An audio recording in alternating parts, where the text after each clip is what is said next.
we spend so much time controlling the wrong things, and we don't even realize it. Yes. And I think a lot of our time is wasted, and we realize it. So we have the most problematic thing for us has been that we have spent a lot of our time building relationships, repairing relationships that think will come and become okay, become right. It never becomes right. You realize after a long, long time that this is the wrong person, but you tried repairing that relationship because you thought you could. And again, that's a good belief. But you have to realize also quickly that sometimes it's not meant to be. You have to move on. But it's so hard, right? Because again, the same old patterns draw us that, this can happen, or I cannot live without this person.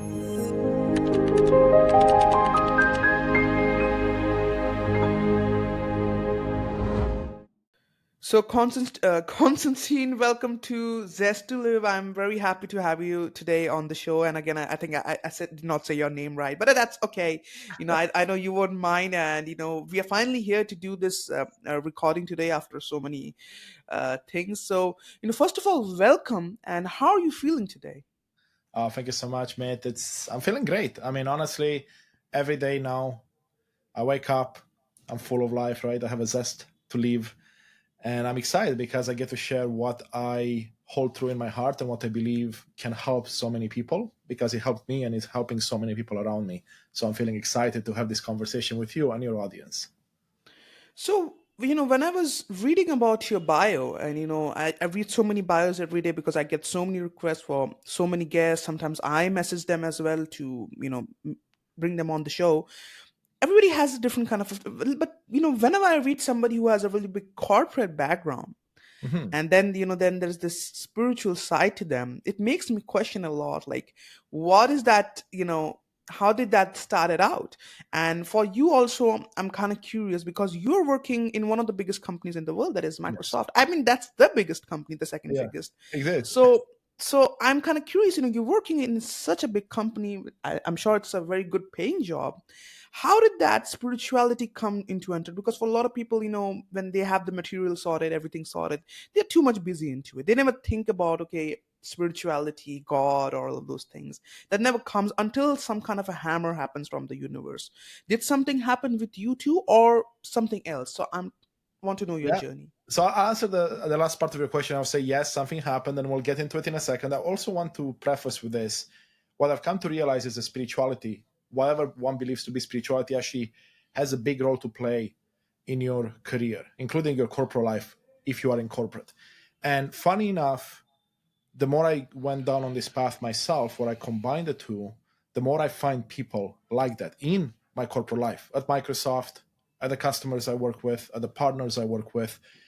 It's not, let's call it as mainstream, because like mental health, people have a challenge with putting themselves out there, becoming vulnerable and sharing who they truly are because of judgment, because of potential repercussions or anything that may happen to them. So with that being said, to answer now more of your question, yes, something happened. So coming out of the pandemic around 2021 is when I felt really burnt out, stressed, anxious, depressed, because I was working many, many hours in my job at Microsoft to enable people to be able to work from home, which was a very rewarding job in itself, because now people could work from home, be with their families, and not have to stress about bringing an income home. But because I was working, I don't know, 60 hours plus a week, and beyond that, I was just spending time with my dogs and my partner and playing computer games or watching Netflix, my life wasn't very aligned with who I am at my heart level. And you may see above me here, I have a sign that says follow your heart for those of you watching. And I wasn't doing almost any of that. So for me, there was no wonder that I was feeling so low that I was anxious, depressed, and burnt out, even though I had what most would call the American dream, right? A great career, shiny toys, all the stuff. So what happened to me then is like, okay, you know what? I need to do something. And I ended up deciding that I want to go to a country I've never been to, which was Ecuador, for 3 weeks. There was this mental health retreat that included plant medicine. And I was like, wow, that's for me. I felt a calling to it. I said, okay, I'll go. And in 2021, I booked 6 months in advance to go to this retreat because Canada, where I live, they had the borders closed for a very long time. So eventually, when they opened up, I was able to go. And in 2022, around April, so almost 2 years now, I went on this journey, and it essentially transformed my life. And that's why I am here today to begin with, because I've gone on this, let's call it spiritual awakening path, because that's what it is. And it allowed me to truly see who I am below all the layers and bring more of that person to both my professional life through my job at Microsoft, but also my personal life through my podcast, through my coaching, through my mentorship, through everything that I do today. So, my question was, what I was asking is that, you worked at Microsoft, and I know a lot of people who work there Yeah, on a different kind of post. And there's one thing that I know, that it's really stressful. It is stressful because you got the targets, you have to, and you're in sales, if I'm correct. So, right. you have to fill those targets, you have to get those clients. If it's not there, it's a stressful job. And nobody wants to lose that job because it's one of the best that you can get. So in that, you had depression, you have anxiety, burnout, as you just said. And before that awakening or that event happened in your life, you had all of those things. But what changed after that, and how did you completely overcame them? And I think a lot of people have these three things today. I mean, burnout is so common. People Yes, who are working corporate, it's really common. absolutely. Mithilesh, that's such a good question, and thank you for asking. You're absolutely right. What I've seen in my life now, it doesn't matter if someone is in corporate, or they're a plumber, or they have their own business. People are suffering from burnout, from stress, from being too busy. Right, most of us have almost no time to do anything that we want. Right, and that's because of the way things are these days. However, you asked a question that was really critical there. How did I overcome those things, and how did I bring that into my life? And a job like mine right now, like you said, it has targets, aggressive targets. You have to meet the targets. There is a stress associated with it. My stress before was significantly higher. Now it's very low. Why? Because I realized that I am in control of my thoughts and beliefs. And my thoughts and beliefs are what trigger me to go into a stressful situation, or in anxiety, or into depression, really. And if I know how to handle that, which is not easy, but once you get to know how to handle that, then you realize that nothing external of you can have an impact on you unless you allow it to have an impact on you. So if I have aggressive targets at work, my manager puts stress on me. Well, there's some part I can play in that, and I can go through the process to not allow the stress to impact me negatively. And we can dive deep into that if you'd like later on. But so let's preface with that. You have the power to change anything and everything about your situation, including stress, anxiety, burnout. But now to answer the other part of your question, after I came back from the retreat, and I was gone for 3 weeks, and I was like, wow, I finally understand how life should be and how I should be myself, right? But the reality is that there was a lot of work to be done. And what happened for the next 6 months or so, it was the darkest time of my life, actually, even though I had this awakening. When I say the darkest, my depression was at its worst, my anxiety, my burnout were coming back. But also, for the first time in my life, I had suicidal thoughts, which was really new to me. And I was like, it doesn't make any sense. Why would I even think about that? But yet, those thoughts are coming up. It took about 6 months for me because, see, what I had to do, and it's not very different than what most people have to do, is sit with yourself, sit with your emotions, sit with your feelings, allow them to come up, experience them, and then let them go. And that was a process that took many, many months. And in that process, I also got to uncover my why and my purpose in life. And that allowed me to then take it to the next level, because once I uncovered that, I was like, okay, well, where does it show up in my life? Does it show up in my professional life? Not much. Does it show up in my personal life? Not much. So then I had the choice: do I want to bring more of it into my world?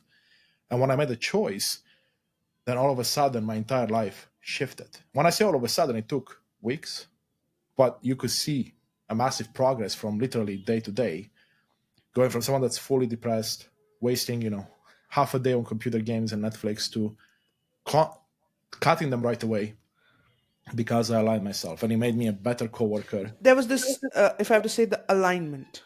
There was the alignment, Yes, and exactly. that focus came back to the right path. And this is a Luvo original podcast. At Luvo we believe that substantial changes take time. The first time you open our app, it says that there's a myth that changes happen overnight. It takes Yeah, substantial time to have substantial changes, and I think that's one of our first screens on our app. We don't claim that okay changes happen overnight, because it has never happened like that. Takes time. And but interesting question, because again you're in the corporate world. I thought I could ask you this. of You have a course, lot of I think you must have met some great intelligent people around your work absolutely. environment, and I want to know, what is the thought process of leaders? What is, well, like, okay, they also must have even more targets, in the sense they have ambitions, they have visions. People think, okay, the bosses and the managers don't have to work. It's a false thing. They have to also have ambitions, work, targets. It's not that they're sitting, except the CEOs and leaders. So my question is, what is the thought process of the leaders? How do they do what they do? How do they drive themselves every day? What is their way of living? I'm trying to understand from you. Yeah, I love the question, man. And I've been in leadership roles myself. Now I choose to be in more of a single contributor role, but I've seen how others manage, and I see two types of leaders: the people centric leaders, and then the ones that focus, like you said, a lot more on the targets and the pressure that's coming up. And I've worked under both of those types, and I can tell you that the leader centric, oh sorry, the people centric leader is the one you either want to aspire to be or want to work for. Because what does that mean? They put people first, so they know that the pressure they receive from their leadership, they can shield their people from it as much as possible. Welcome to Luvo. This is your home screen, giving you access to all features like steps counter, water intake, mood check, heart rate, sleep, and gratitude. You can also monitor your steps, heart rate, and sleep by connecting the app with your smartwatch. Experience live meditation, yoga, and healthy eating, all of which is coming soon. Download our free app and start living your best life. And empower them to achieve their targets, inspire them, as opposed to the other type of leader, which is always micromanaging and focusing on each individual and pushing them and be like, okay, you got to get this for let's say the good of the team. And that extra pressure, so essentially they take the pressure from their leaders and they push it down fully, plus emphasized on their team. So when it comes to the type of leader I aspire to be in everything I do, because here's an important thing, Matt. Even though I may not have a title that says leader or manager, we're all leaders in our own life. And at work, I lead projects, I lead teams. So I want to show up, and I show up exactly how I would want my leader to show up. And it starts with us. So if you have a leader that's you're not aligned with, it starts with you. Start being the person you want everyone else to be. And then you're going to see big changes in your life. So again, like, to wrap it up again, the question you asked, what are some skills? Well, people first, which means lead with empathy, lead with compassion, lead with love, shielding your people. So that kind of falls into the other one, right? Meaning that you don't need to put all the pressure on your people. If you're feeling the pressure, you can work with it, you can shield people, you can be honest and have an open communication. So open communication is a big pillar of this, right? And then allowing for feedback. So the two type of leaders I told you about, the people first leader is not a boss per se, meaning that they're not telling you what needs to be done always. They empower you to do what you believe is best within the rules of the game. They may suggest, they may mentor you, but they let you do your thing.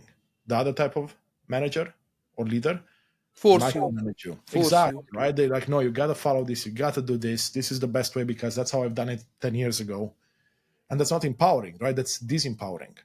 And when that happens, imagine the type of stress that puts on someone that doesn't necessarily have the practices and the tools to overcome the stress. So another question that I have: what the hell is then thieves? And So, tell me about that. I think a lot of our listeners are not aware of it, Yes, and I want to know about it. That what the hell is this? Okay. So that is I something love that it. I want to know first of all. And again, with that, I have a few more questions that I am having right now because what you said. But again, let's just take first of all here so we can go deeper in there. Absolutely, absolutely. So I call them. It's funny because this morning I changed the name from the 10 thieves of our dreams to the 10 thieves of our time. And Hmm. here's why. And I'll tell you the 10 of them. But essentially, think of it this way: what happens in your life that's preventing you from reaching your dreams? If your dream is to spend more time with your family, maybe your dream is to start a business, maybe your dream is to get fit, maybe your dream is to travel the world, whatever it is, what's stopping you from doing that? Right? Most people will say money, perhaps. But then another one that's very common in my world is time. Whenever I talk to someone, they're like, Constantine, I'm so busy. I don't have time. I'm sure you've seen that as yourself as well as you talk to people. Time, time, time. And guess what? We all have the same amount of time every day. We have 24 hours. Yet some people achieve more in one day than others do in a month. And then the question comes down to why? Well, for me, the answer is that they have been able to find tools and practices that work for them to overcome these thieves of our time. And in other words, work on their foundation, which is their thoughts and beliefs about self, about others, and about the world at large. So here are the 10 thieves of our time that I see in our life. So number one is, I mean, they're not in any specific order, but number one on the list is procrastination.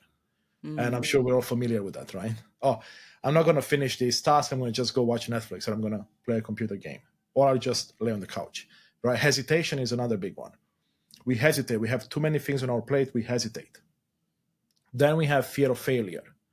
We don't do things because we're afraid we're going to fail and we don't know what's going to happen if we fail, because we have some preconceived idea of what might happen, because maybe something happened when we were young and it wasn't good that we failed. Then you have fear of success, which is the polar opposite, right? You may not want to do something because if you're successful, maybe you're going to lose your friends. Maybe you're going to have to leave the town you're in. Maybe you're going to have to leave some people behind, right? Like all those things happen. Then you have fear of rejection, which is a big, big human fear, right? Together with human fear of the unknown and fear of judgment. Because see, if you look back at history, 100 years plus back, when it wasn't as safe to be a human on this planet, if you were rejected from the tribe you were in, that meant pretty much that you were dead. So you wanted Casted to out. fit in. Exactly, right? So that's why fear of rejection is so, so prevalent. Then you have hesitation. Then you have, sorry, I talked about it. So then you have self-loathing, which was big for me. It's the idea that you beat yourself up. So let's say you do fail at something, quote unquote, or you fall down. You're like, I can't believe I'm such a procrastinator. And then it starts a cycle of thoughts to emotions to thoughts to emotions, and it impacts your actions, and then you're done, right? The results you get are not favorable. Then we have self doubt, which I'm sure many people can resonate with. Of course, we have stress and overwhelm to wrap up the list. So if you look at this list, honestly, I've been affected by this at different parts of my life. Yet, here's the kicker, Mithilesh. I've had a successful career so far, fairly successful personal life. Yet, I've suffered from all of these in the past. Can you imagine what someone that starts tackling these challenges can do? Because most people listening to this, they have some form of success in their life, but they suffer from some of these things. If you tackle these, guess what? You get to find time. You get to make time essentially for yourself, which It's means that now you because can do. it's because a lot of our energies are distributed to all of these negative things, and then there is no time for some positive thing to enter because we have given so much of our time, life, energy to negative things. And what happens is negative consumes us. Negative is Yes. what the whole world is being in the position in. Okay, the social media, okay, it's negative. Somebody has more than me, obviously. Someone is more beautiful than me, or someone is more successful than me. Yes. And you open the TV, the same thing. People are larger than life. So what to do. Have you ever seen a great movie successing where a person is just really, really poor? It's always okay, zero to hero. And that's the movies that are becoming successful. And I think that's the the thing. And I'll let you continue. No, no, absolutely. I love what you just added there, Mithilesh. It's absolutely fabulous. And if you're listening to this, with what Mit just said, that's exactly what happens with all of us. Because there's something in psychology called negativity bias. And all humans suffer from that. Now, when I say suffer, it's because it's not as beneficial to us as it was for 99.9% of our history. Because the negativity bias means that anything negative in your life will make it to your brain a lot faster than anything positive. And there's good reason behind it. The same reason we talked about with the fear of rejection. If you're, let's say, around the campfire 100 years ago, enjoying time with your family and friends, of course you're feeling good. But then all of a sudden there's a pack of wolves coming in or a bear jumping in. You want that to trigger you to be able to get out of the way, to do something, right? Because if positivity would be the first thing that would come up, then you would get killed, right? Because you'll be like enjoying time with your family and wouldn't have time to react, or you'll be paralyzed. But the negativity makes its way, so then it can keep you alive. So once we understand that we are working with the system that we have, and it may be biased towards negativity, we now get more power back, because like, okay, so we just need to retrain our brain. We need to rewire our brain for positivity, exactly what you just said, which we don't do enough of. And I'll tell you, Mit, yes, progress takes time. Big transformations take time. However, they don't take as long as some people may think. Meaning that And they are possible. They are possible. 100%, not only possible, but honestly, with the hand on my heart, I will say that anyone listening to this, you can do everything and anything you want in life. It may not seem possible right now, but you can. Why? Because you have full control over your thoughts and beliefs, which means that if you think about how your life is right now, thoughts and beliefs are what are making up your life. Just look at that. Everything you have in life, it was a thought or a belief that you had that led you to what you have, good or bad, whatever you define it. So, my next question is very significant because, at a stage at life where there is no one to guide us, there are no gurus that we have on, if I have to say the word mentors, we don't have them. Who are our mentors? Who are the ones who we get the most affected from? Is our friends, our people around who we stay, our family. Family you cannot do anything about. Okay, forget them because they are going to be as you cannot change your mother and father, right? So that's just forget that. But who are friends and who are real friends according to you? I'm asking. That's a beautiful question, man. So there's two parts there, right? The mentor and the friends. The mentor piece, in my younger years, when I let my ego take a lot of control, I thought that mentors and coaches can only be people that are much better than me. And even then I was resistant because I thought I knew better. What I've come to realize is that if you approach every interaction with curiosity and a desire to learn, then everyone can be your mentor. And here's the kicker. It's not that you always have to look for, oh, what else can I add to my life? Or what else can I do better than I'm doing now? It's also about seeing what not to do.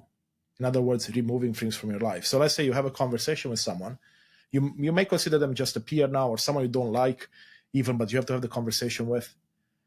You may learn a thing or two if you're curious, but you can also just pay attention and see what they're doing that you're not liking and then stop doing that yourself. Because what I've come to realize, everything we see in our outside world is a mirror of our internal world. So if I don't like something about you, Mit, that tells me something about me that I don't like.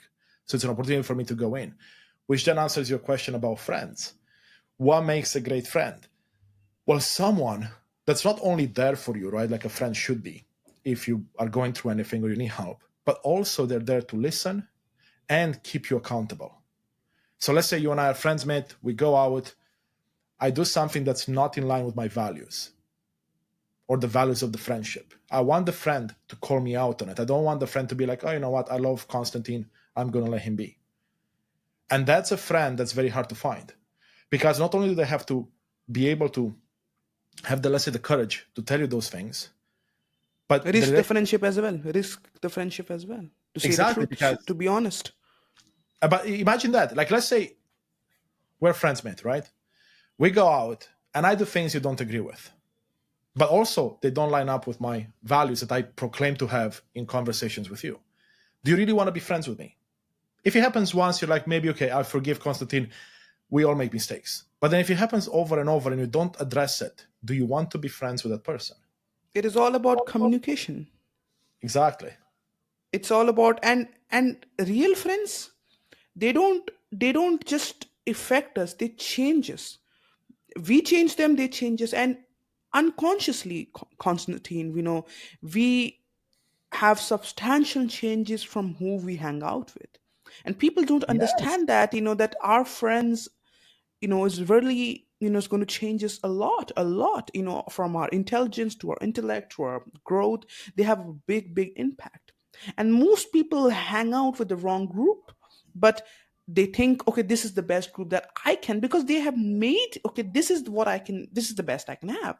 There cannot be something higher than this. They never go out to look that, okay, there could be some. And again, yes, you have to call them out, but again, you have to be afraid that, okay, they're going to reject me, they're not going to agree to me, I'm going to lose a friendship. Then what kind of friendship is that, where you cannot even be honest to your friend about what he's doing? Then I don't understand this kind of a friendship. Is this really even a friendship, or is this some kind of a business? Right. I love that, man. It's so beautiful. And look what you just said there, right? Fear of rejection shows up time and time again. And I'll be honest, I was one of those people. I was hanging out with people that I didn't necessarily like, and I knew they weren't necessarily good for me, but I felt I needed to fit in. I felt that I was the problem, not them. Which, to some degree, of course, I had my own challenges I had to overcome. And because of this fear of not belonging, of rejection, we tend to hang out with these people because, like you said, our vision currently holds us to where we are because we don't think anything better is possible. And here's a challenge I would ask the audience to think about. Have a vision or create a vision for how you would want your ideal life to look like. From your home, to your job, to your friendships, to even the type of partner you want.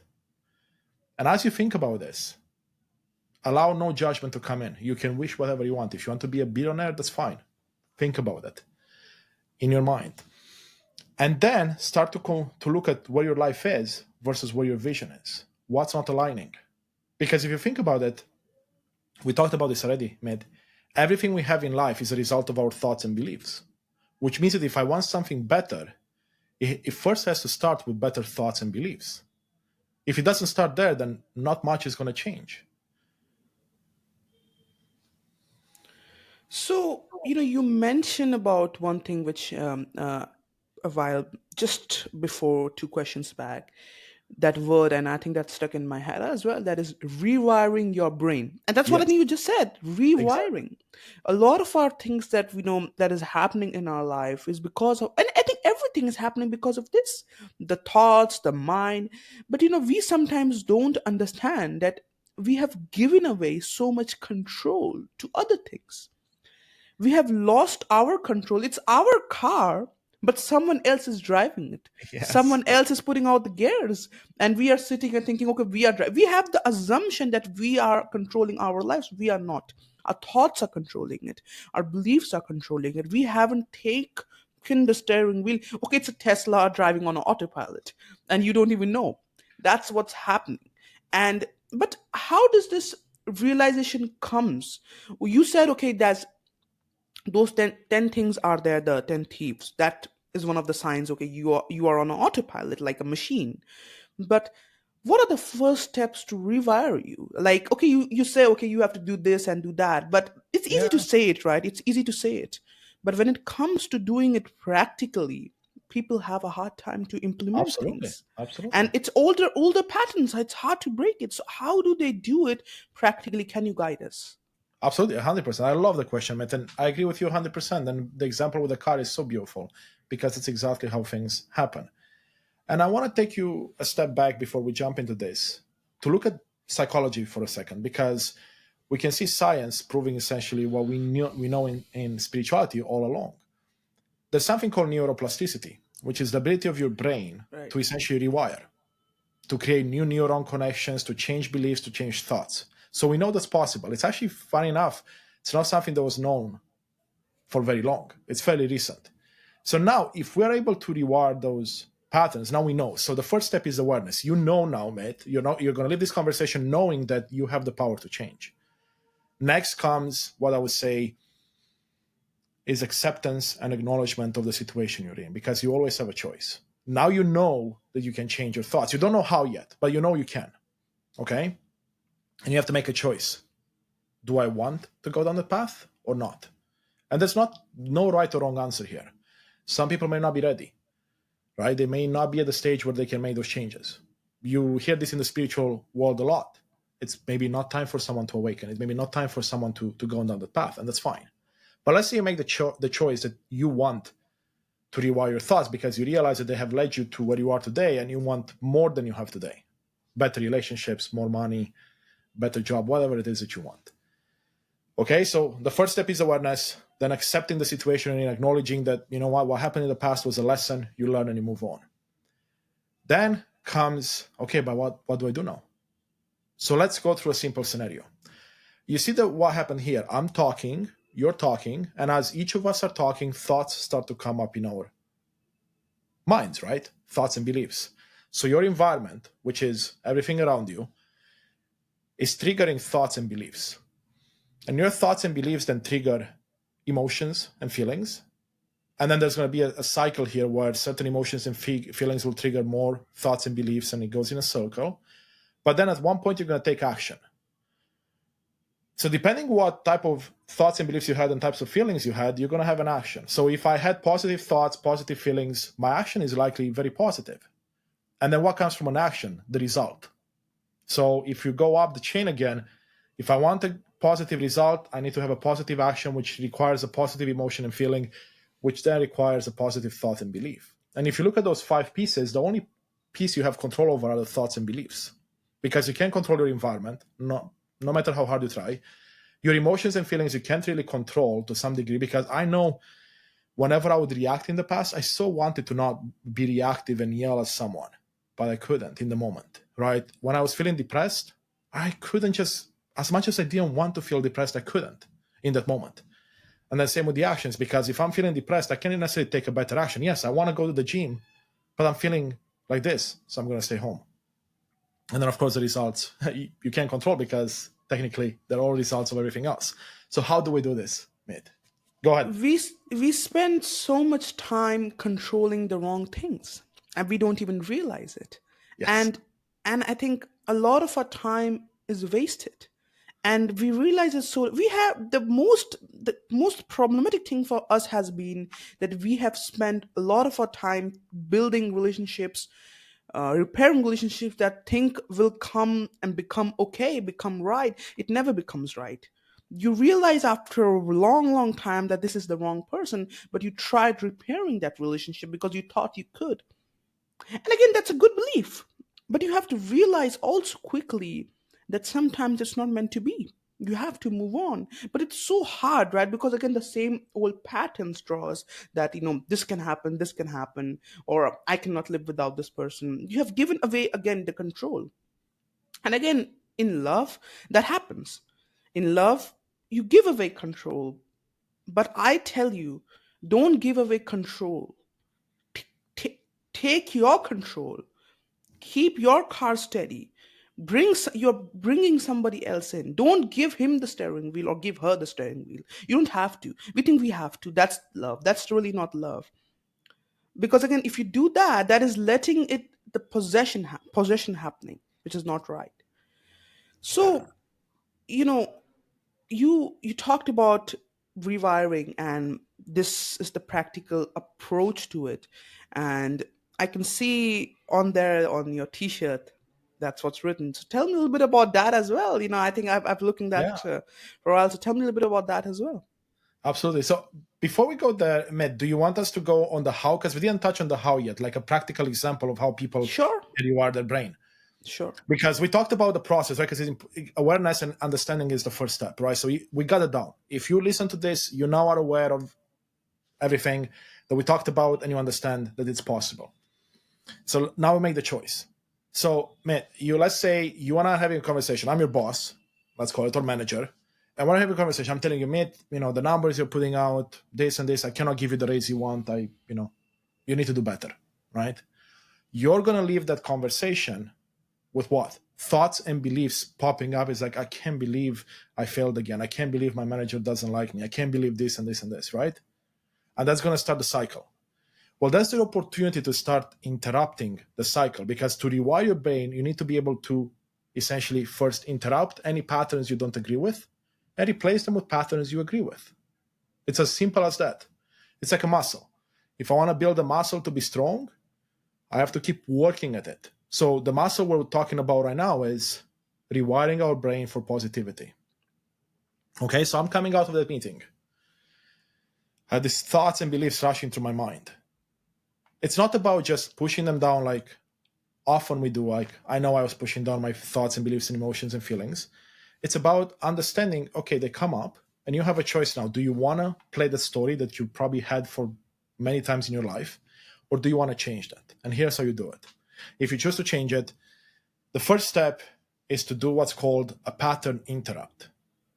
And to describe this to everyone, let me give you an example. Samit, has it ever happened to you when, let's say you're working on the computer right now, and you remember that you have to grab something from the other room or the kitchen? You get up, you walk over to the other room, and when you get there, you forgot why you got there. Does that happen to you? It has happened before.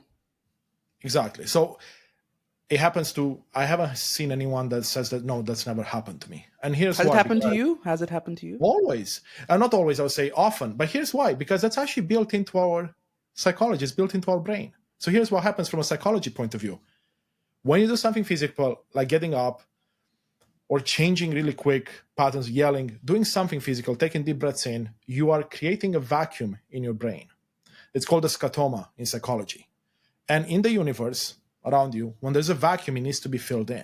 So essentially, you stopped whatever thoughts you had, a vacuum got created, something else got placed in.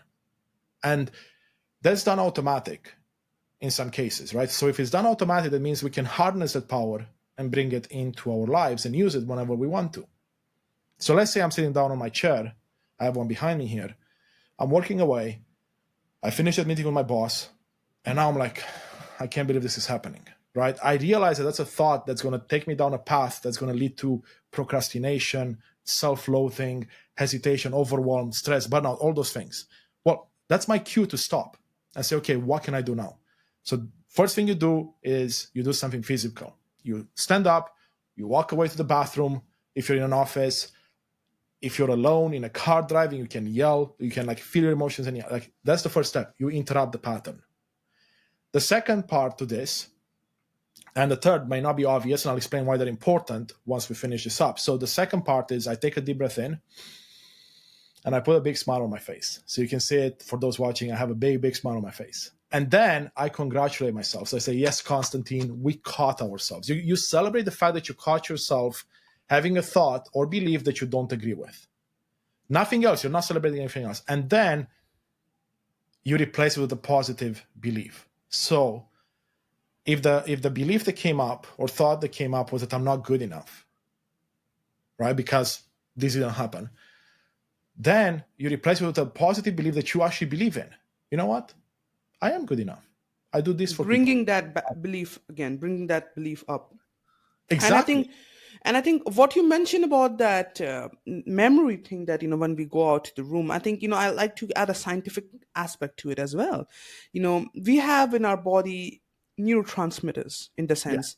So it's all in our body, and there are millions of them, not just thousands. There are millions of them that we have in our body. And what happens, when we are trying to remember a thing and remember it, and the moment we try to say it, we forget the last word, we forget the main word, Yeah. and we know consciously that we know it, but it's not coming on my mouth, it's not coming. That moment, what happens scientifically, that the body's trying, it's like a memory chip, it's trying to find the file. Where's the file? Where's that memory? And it's in a very scientific way, it's trying to find it, and it's there, but it's trying to find it. It's like a chip system that's within our body. And it's not that it was discovered a while back. It's just a bit recent that we have discovered such a Exactly. big discovery, that we have so many things. And and the body is so complex system. It's so complex system that we are still trying to understand it. And the more we understand it, the more surprised it becomes at how could such an advanced system could be created from scratch with Beautiful. no Yes. intervention. And again, these things come up, so big questions again. But I like the way you said replacing those beliefs and bringing those positive beliefs in, you know. But how do, and this is, I think, and nobody asked this question. I think I am going to ask this question today for my Yeah. listeners. We always say we have to replace things with positive things, positive beliefs. But how do we understand what are the positive beliefs for us? What is a positive belief that, okay, this is a right belief to me, at least, or an individual? And this question is never asked. You say, okay, do this, do that. But what is positive beliefs? Exactly. That's what my question is. Yeah.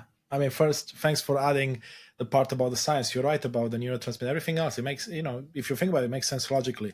Now, to answer your question, beautiful question. And if you look at your life, what you consider to be positive and negative is going to be different than what I consider to be positive and negative. That's why whenever I talk and I present, I never say, okay, this is positive and this is negative, because that's my interpretation, that's my perception of it. So the first step to answer the question is, if you're someone asking that, is what are your values? What's your definition of good and bad? What's your definition of success and not success? So then, if you have the definition, then you can go and be like, oh, is this thought going to lead to something good or bad? But what if you don't have the definition yet? It's going to be muddy in your brain. You can be like, I don't know if this thought is good or not. But let me put it another way. If people are in that muddy situation, is a thought related to love or fear? That's the two sides of the spectrum. Fear on one side, love on the other side, and then there's a bunch of other things in the middle, in between them. If I have a thought that I am not good enough, how can that logically and spiritually be in my highest good? Right? So immediately you can say, well, you know what, that might not be good for me. Now, if I have a thought, oh, I'm going to go eat a burger, right? That's relative, right? For some people, that's going to be positive. For some, it's going to be negative. And for many, it's going to be in between. And that's where you want to have a very clear set of values for yourself. And that vision we talked about a few minutes ago, if you are clear on your vision, then it's easy for you to compare, is this thought or belief going to lead me towards my vision? And if you don't know how to do it while thinking out loud like we're doing right now, take a piece of paper and start writing down. Think about it like this. A thought and belief, we said, is going to trigger a feeling and or emotion and a feeling, or multiple. See what that triggers. If I feel like I'm not good enough, so if I think I'm not good enough, what feelings are going to be triggered? And what symptoms are going to show up? And a symptom could be procrastination, right? A symptom could be overwhelm. A symptom could be anxiety. A symptom could be burnout. Those are symptoms of the problems you're facing. So I'm not sure if that answers your question, mate, but that's how I would advise someone to look at this. And I would like to add a small thing about making that vision and that goals. I know this woman who was talking about it, and I think she said it very beautifully. So she's young, not that old, in the sense, like, okay, in her mid 30s. So she was telling that whatever my goals are for this year, or not life, I'm saying this year only, like to 2024 it is. So in 2024, I take a bowl and I write chits, like small papers. I write, this is what I want, this is what I want, like 5 to 7 chits. I put it in that bowl. I just write it once, and then I put it in that bowl, keep it in front, of my bed, like absolutely in front, and forget about it. And the moment, every day when I wake up, that's the first thing I see. I don't open them or anything. Every day I wake up, I see that, unconsciously, subconsciously, whatever, we are like, use the word, that memory kicks in, that there's so many things that I have to do. And it's there because every day she wakes up, every day she goes to sleep, it's there. She doesn't open it, she doesn't do anything, it's there. And at the end of the year, she opens all of those chits to see how much she accomplished out of those goals. And she says, okay, I wrote 10 goals, which is like 100%. I could not accomplish 10, but I could accomplish 5 out of those, 6 out of those, which is still a lot, which is still significant. And I think that was a really interesting way to put it, how to write and manifest goals. But again, what is manifestation? Because we talk, I think psychology talks so much about manifestation, so much, that, okay, it's here in my ear, okay? But okay, I'm going to hear it again from you again. So, what is Yes. manifestation exactly? Because everybody has their own way of explaining manifestation. But I'm trying to ask from you also, what is manifestation? Absolutely, I appreciate that, Matt, and thank you for sharing the story. That's another great example of how you rewire your brain, because you're essentially putting a new habit in, and because it's so visual, it's so open up to you, like it's rewiring your brain to always keep it top of mind. That's what we're trying to do with positive thoughts. And when I say try, because maybe people start with try, and then it's you get to do that. You get to have positive thoughts all the time. Now, to answer your question about manifestation and the law of attraction, well, let's think about it this way. And I'm going to go both science and spirituality. People say, oh, you can manifest anything you want. 100% true. That's pretty much what we talked about at the beginning. You can do anything you want in life. But manifestation is not that you're going to sit on the couch and things are going to start showing up.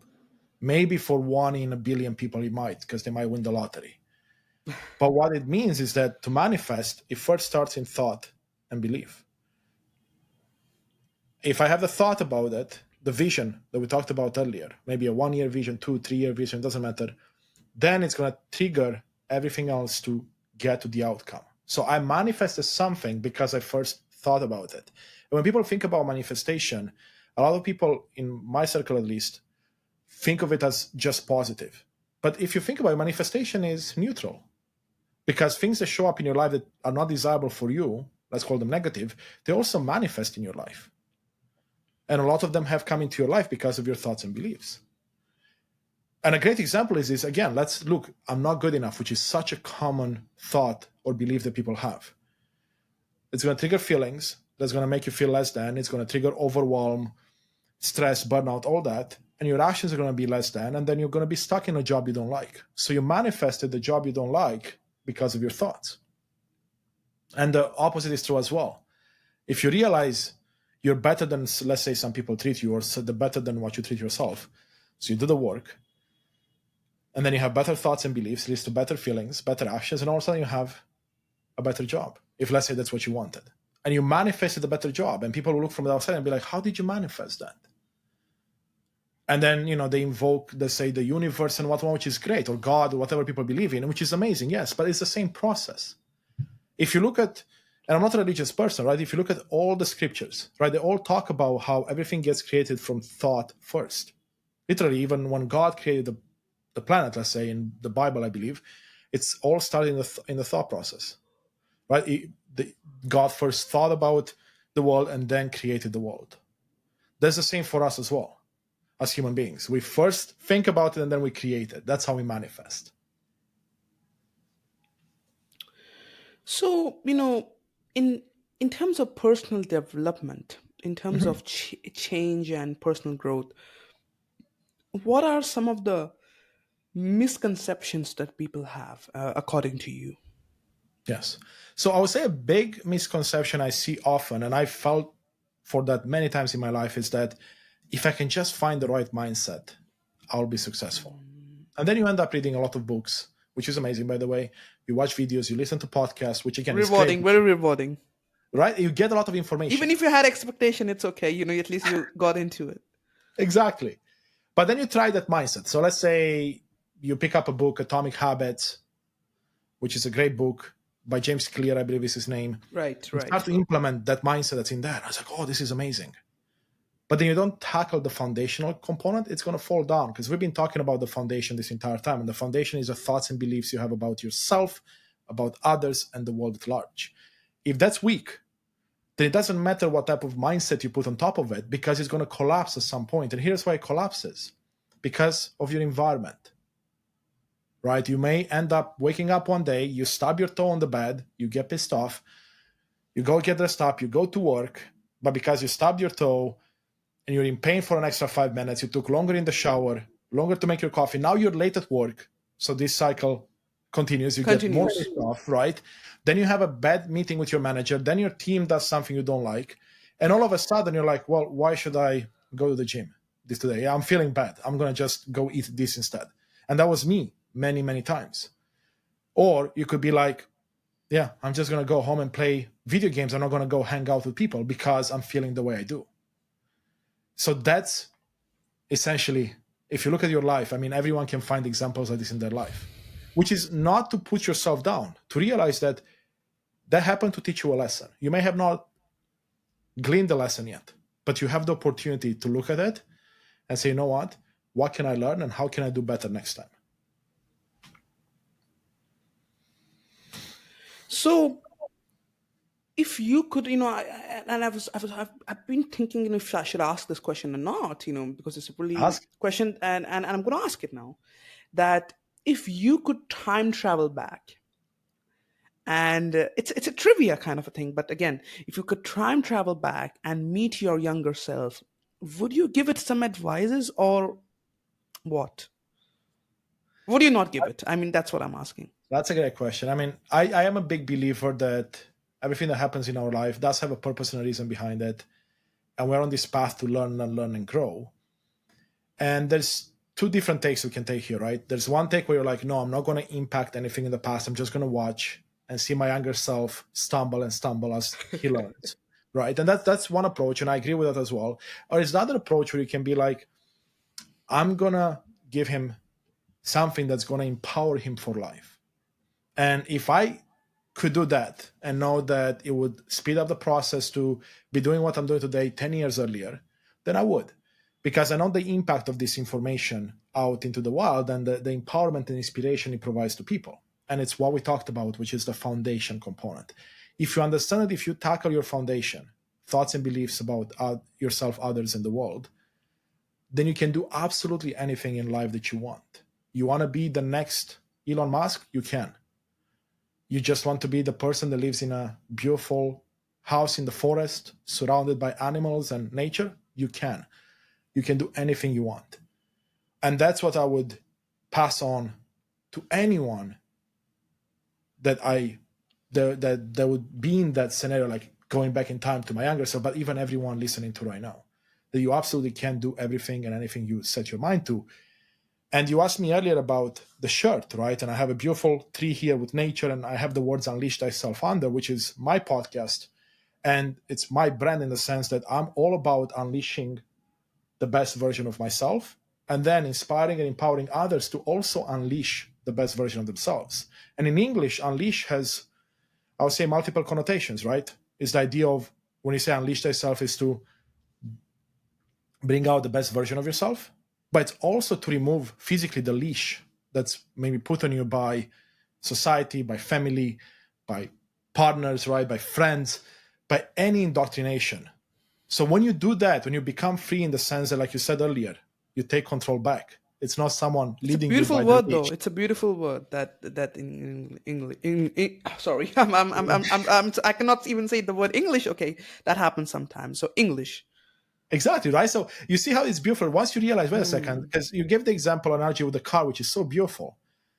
And I also look at the example of, I have two dogs, which I love dearly, and I get to walk them all the time, and I have a leash on them. Right? There are areas in Canada here where I am where I can let them do whatever they want. It's a restrained area, but most of the time I have to keep a leash on them, which means that I am in control almost always of what they do, which is how we live life right now, because society has control over how we live life because we always look externally. And you touched on this so beautifully. And that's really what this means to me when you're talking about unleash thyself. And that's why I made the podcast, to talk to amazing souls, learn how they've unleashed themselves so I can do it too, but also share it with as many people as possible that are on that path, because not everyone is in a situation where they're like, you know what, I want to release the best version of me. I want to release this hold the society, family has over me. I think I would love to be on your podcast. I don't appear on podcasts, but I think your podcast does sound interesting to me because Yeah. it does not only touch on spirituality. It does like how can we unleash ourselves and get to our potential. And just yesterday, I had a guest, and we're talking about these enlightened beings, like, or gods. People in some religions they are considered gods, and people consider them enlightened Mm. beings, like Jesus, the great Yes. Buddha. And and she was telling me, and I was telling, we had this interesting conversation. If we look at them as gods, we only look at them, okay, what they have achieved, only they can achieve, Yes. because they are gods. But if we look them as the peak of human evolution, the peak of consciousness, then we see this is our potential. That's where you see, okay, this is, you just look at Elon Musk, for example. Just look at Bruce Lee, for example. Just look at Muhammad Ali, for example, if you cannot look Jesus. Look for these people. Look at what they have achieved in their respective field, their physical strength, their mental strength. And you could see that this is the potential. They are not anybody special.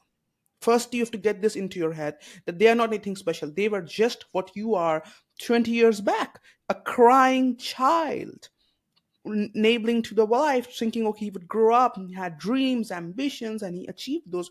Why cannot you? But we have all those negative things to surround it. Oh, it must be my karma. Oh, it is his destiny. Oh, he can do it again. This he repeating The and limiting beliefs, creating that right? impact. Limiting beliefs, because we maybe our parents, that's all they knew and they passed down to us. Maybe our Right. teachers, right? Because that's all they knew. They got put down when they were young and they passed it down. And I love what you said, because it's so true. And I talk about this a lot, which is the idea that, let's say, mate, I look at you and I say, wow, you're a successful podcaster, a host. I love how you talk, right? And people start to compare and be like, well, you know what? I don't have as many listeners as he does.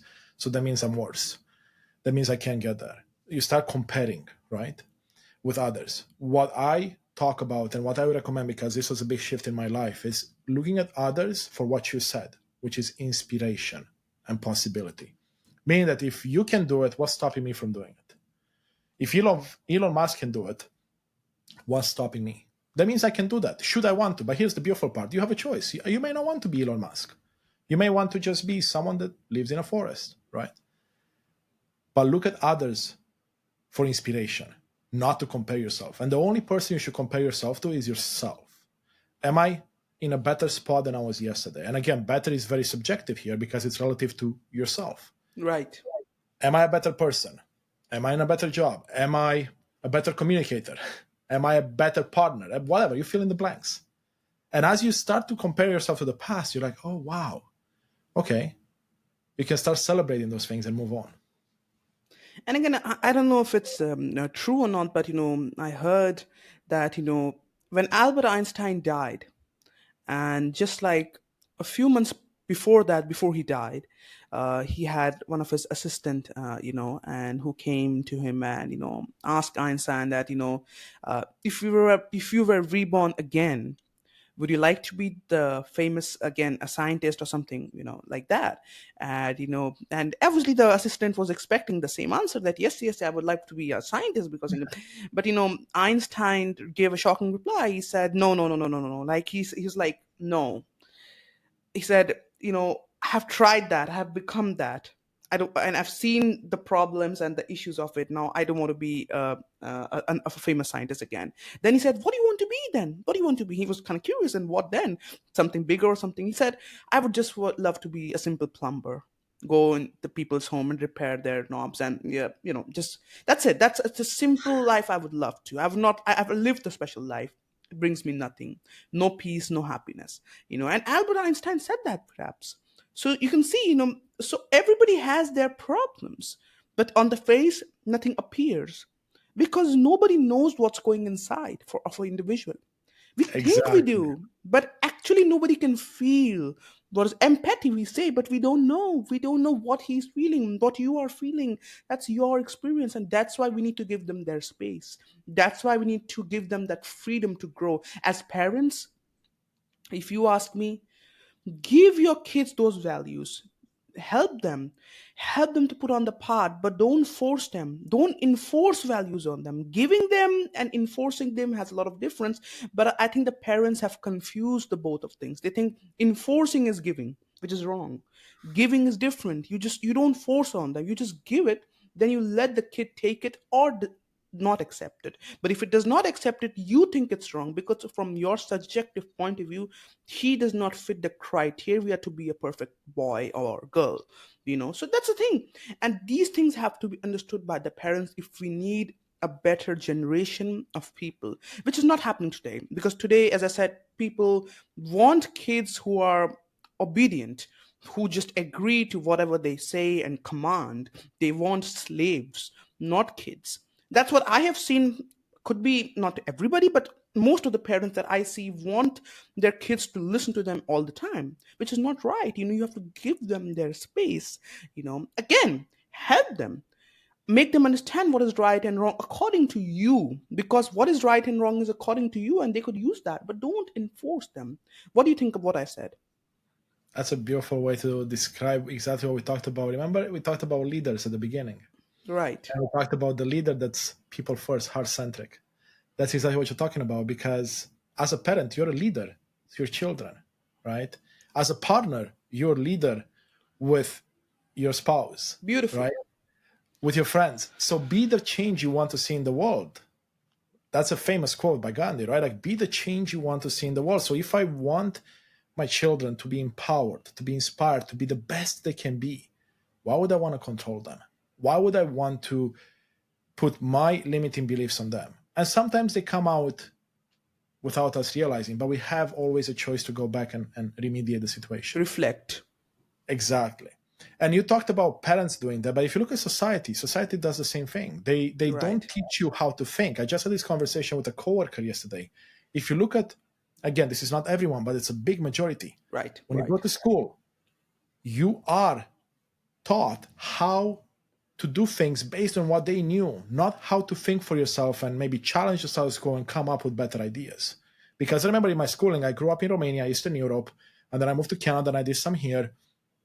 Unless you're like in a philosophy class, you cannot challenge the professor, right? You cannot challenge the curriculum. You're like, you either study what they tell you or Right. you follow the class. There is no in Yeah, I between. think in Canada and in India, in the UK, because these were at the time the colonial history is there, so they have that kind of education system, and you cannot question the authority, where you cannot ask the questions, and this is stupid, because again, if you cannot ask questions, then how will you go? And I think a big word, Constantine, is why.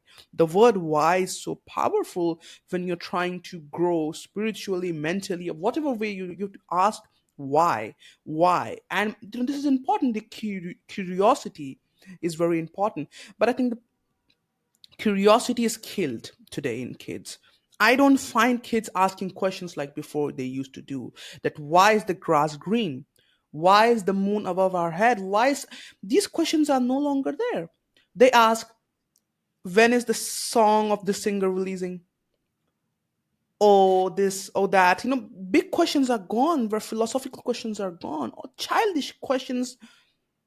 Before, and I say this, childish questions are not child used to ask the big questions before. We used to Yes. ask the big questions.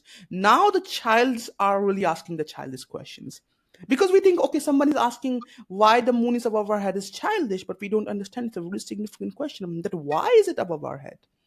And the kids don't ask that any day, because everything is available on the internet, or everything, and even if we go to our parents, they, okay, come later, we don't want to reply now, just go. We don't want to talk to our kids, we don't want to listen to them, and then we say they don't listen to us. We haven't given them their quality time, we haven't listened to their issues, their problems. They feel my parents won't listen to me, so they don't come to you if they suffer some severe thing. Because when kids are growing up in their puberty, they have problems, they first time feel urges, they feel depression, they feel a lot of things, changes are happening in their body, mind is developing, everything is happening, and they want to share this to somebody where they could feel vulnerable to express those things. And sadly, I'm really sad to say this, parents are no longer that kind of parents where we can go to them and tell them. Can you today, you can, Constantine, go and tell your parent, hey dad, hey mom, I'm feeling this or that? It's hard. You think, okay, they would judge me, they would not listen to me, they would do put their beliefs on me. So do you feel afraid again? And we don't have understanding parents anymore. I'm not saying everybody is like that, but again, the majority is happening that. I don't know why is that is happening. Again, is that because of those fears? You think, Constantine? What do you think? Why is this happening?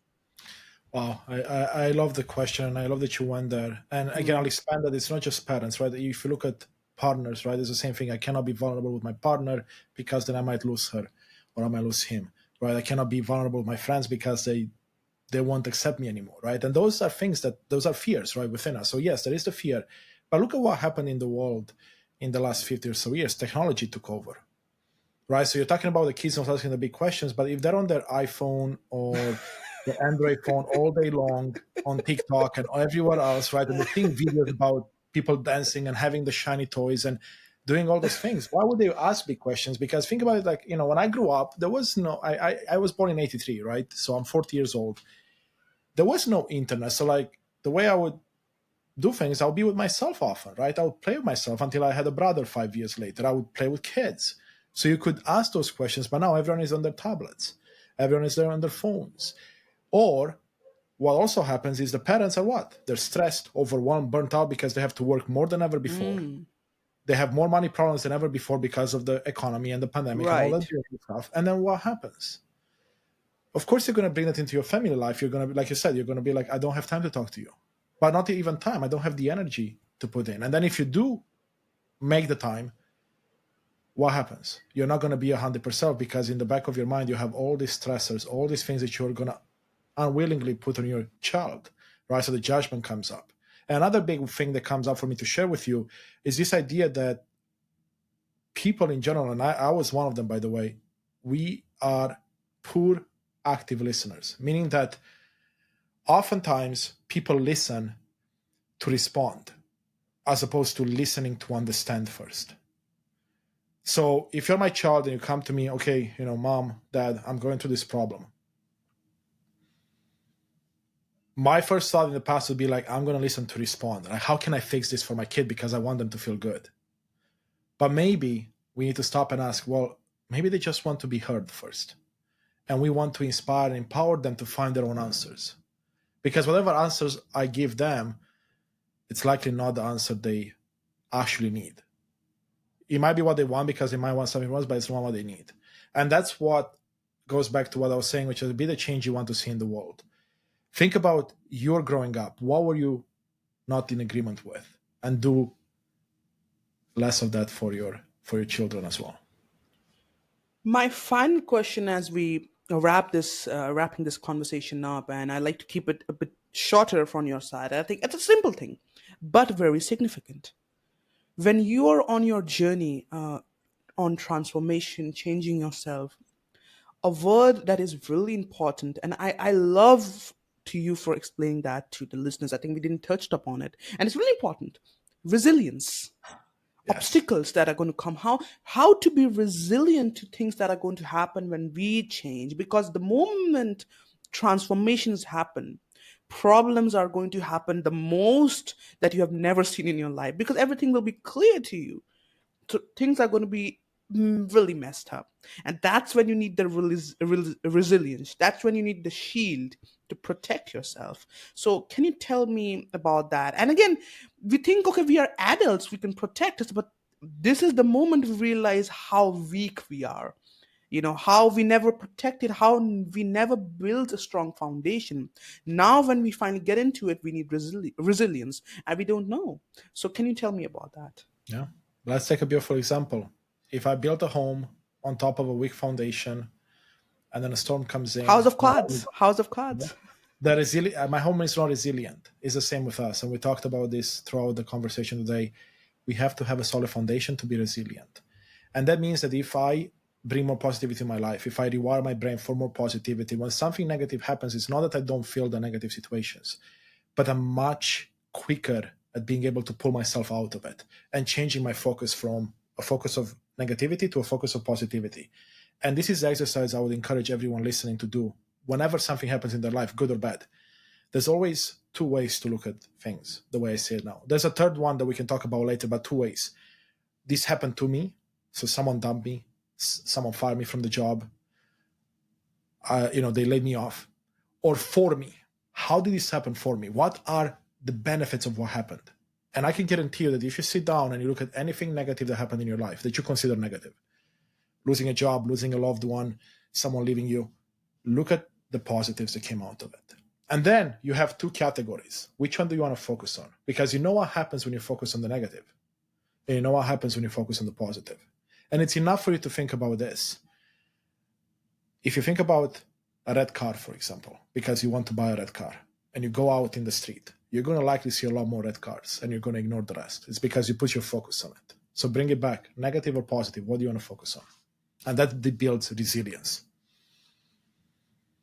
So as we wrap up this conversation, I think you explained it beautifully, that is required. But as we wrap this conversation, would you like to add anything as the final bits for the listeners who are still listening till now? Because I think people have a little, as I said, attention span today. But again, if somebody has listened to this whole conversation, I think we had a great conversation, to be honest, because I've been doing podcasting for 2 years, so I can tell you that we had a great conversation. So I think a lot of people are listening till now, I believe. So Yes. can you tell us, any last bits of advice that you would like to give to the people who are trying to make change, who are trying to become the best versions of themselves, not of somebody else, not of somebody of themselves. Don't try to become somebody. Become yourself's best version. You Yes. don't have to become from somebody. That's the wrong way to think.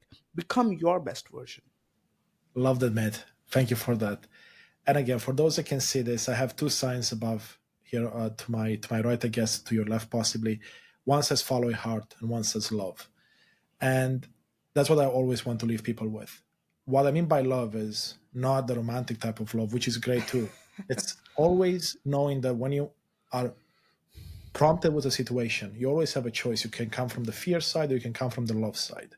Someone cuts you off in traffic, let's say, come from the fear side, you're going to honk the horn, you're going to yell, you're going to get pissed off, and it's not going to make your day any better. You come from the love side, which is compassion, understanding. You'll be like, hey, maybe they have to get to an interview. Maybe someone is in the hospital. At the end of the day, it doesn't matter. You have a choice. And when you come from the love side, that's how you get back time. That's how you find time. That's how you make time. We're talking about at the beginning.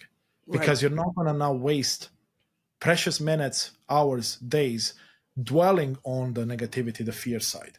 And the other sign, which is the follow your heart.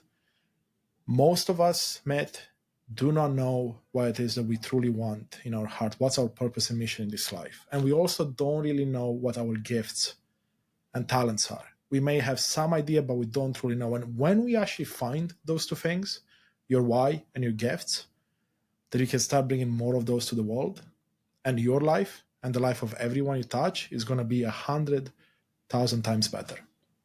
And they would see what happened to you. And the first thing, when your true friends see, and they said, man, you're so different now. And also another thing that I would like to add, as not as advice, but just as a reminder, maybe as advice also. People would leave you who have been for you for a long time.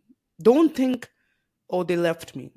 Maybe it was the time for them to go, or maybe you are such a different person now that they are no longer fit. So don't worry. People go and come. People go and come again. Remember this, people go and come. You have to move on to do something else. Don't worry. Again, as I said, if somebody got away, does not mean that was his time. This was in your life. That was the time he had it to be. He was there. He got away. Be thankful that you had such a beautiful relationship. Don't regret. Don't become angry. It's gone. It's finished. Remember how beautiful it was. How much you learned from that relationship, and then move to the next. And again, we have to be compassionate, Constantine, because life is small. Life is not too long. We think it's too long. It is not. So the moment you really enter in that old age, you will realize, that wasn't really not a long life. So in such a short life, why do we need to be angry with people, have grudges? These small, small things. Can we be more compassionate? Can we be more open? And as we become more open, experiences will happen to us. But if we are Exactly. closed, experience will not happen, cannot happen, because the doors are closed. So open the doors within you, the temples open, and let the energy come, let the beauty come, let the birds come, let the songs come, and everything will happen at its time. So don't worry. And again, one of the part is to listen a podcast like these, maybe his podcast. I haven't listened to your podcast, but again, I believe it must be good seeing you talk. So again, I'm Okay. making assumption there, but again, I'll let the people judge. But I'd love to send Exactly. my listeners to your podcast. At the same time, you know Luvo original it's a Luvo original podcast. Check out our app, which has free meditation, free yoga, free healthy eating life sessions through improving your life. Because again, this is what we are doing here, helping you to improve your life. And I think people like Constantine bring that so much insight. So thank you so much for giving your time today to being on my show Thank and you. spending and giving so many great advices. I think you're one of the finest guests that I had this season. Definitely I believe that. But Thank thank you you. so much for being today on the show. I'm really happy that you came here and gave away your advice and time. It's been my pleasure, Matt. Thank you so much. Thank you so much, Constantine. Welcome to Luvo. This is your home screen, giving you access to all features like steps counter, water intake, mood check, heart rate, sleep, and gratitude. You can also monitor your steps, heart rate, and sleep by connecting the app with your smartwatch. Experience live meditation, yoga, and healthy eating, all of which is coming soon. Download our free app and start living your best life.